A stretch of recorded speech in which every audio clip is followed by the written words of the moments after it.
When you take on other people's burdens, all you're doing is relieving them from an emotional perspective, meaning they don't feel good emotionally, right? They're in this stress, they're having their drama, they're having their meltdown, they're having their crisis. Okay, I'm not belittling it because it's their experience, and you're starting to take it on.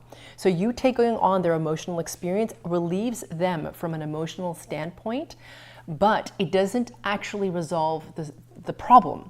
The problem is they have their own frequency distortions running that aren't being resolved, and they're looking for an outlet emotionally to feel better. And they have their own journey of what they're supposed to transcend. You can't take their lesson from them. Yeah.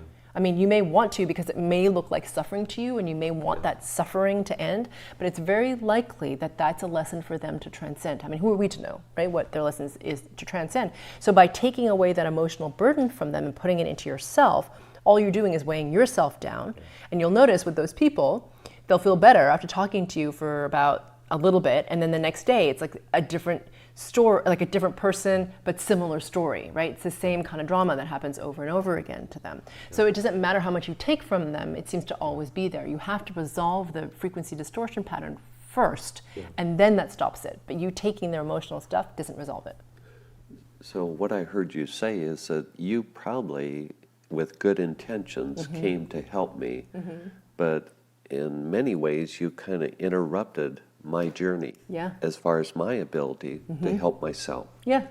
And so you always kind of stepping in and taking that position has kind of allowed me to just extend my suffering. In a way, yes. It's true. I hadn't thought of it that way, but it's true, actually. So really, you know, one of the things that you could do is actually sit down with me and talk about my patterns, your patterns, and you know, what would be the healthiest resolution to this. If the person can handle it, which they may not, I would say the easiest thing to do is to work on yourself. And as you clear yourself, everything else will start to clear around you. Whether it means clear out because that person no longer stays in your life, or that relationship shifts in its nature.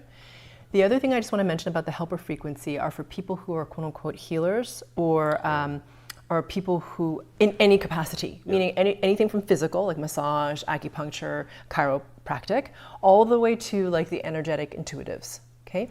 So I think it's really important for those of us who want to help in that way to really be mindful of the work of how we are personally. The stronger we are, in terms of our own distortion patterns and what we need to clear, the easier and better it is for the person that you're trying to help. I have met and worked on a number of healer types where their intention is good. Okay, so I have nothing, I think it's wonderful, okay, that they have gifts and they want to help others.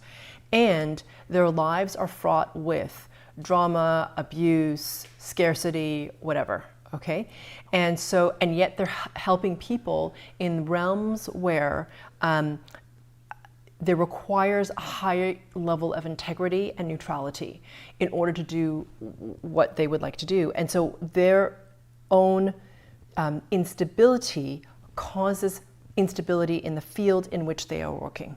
That makes a lot of sense. So I'm not busting your chops for being a healer and wanting to help, because that is wonderful.